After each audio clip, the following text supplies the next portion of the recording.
বোয়াল মাছ ভাজছি বন্ধুরা। নুন হলুদ একটু তেল মাখিয়ে নিয়ে বোয়াল মাছটা ভেজে তুলে নিচ্ছি, এরপরে রান্না করব।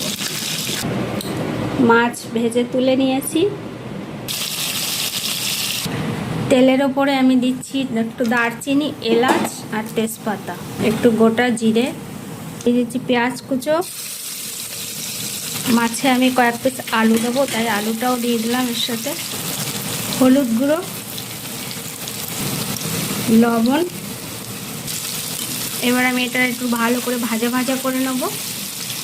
বাটা মশলা অ্যাড করলাম, আদা রসুন জিরে টমেটো সব একসঙ্গে আমি পেস্ট করে নিয়েছিলাম। মশলাটা আমি ভালো করে কষিয়ে নেব। কাশ্মীরি লঙ্কা গুঁড়ো, একটু চিনির দানা অ্যাড করলাম। কষানো হয়ে গেছে, জল দেবো। ঝোল ফুটুক। বোয়াল মাছের কালিয়া রেডি।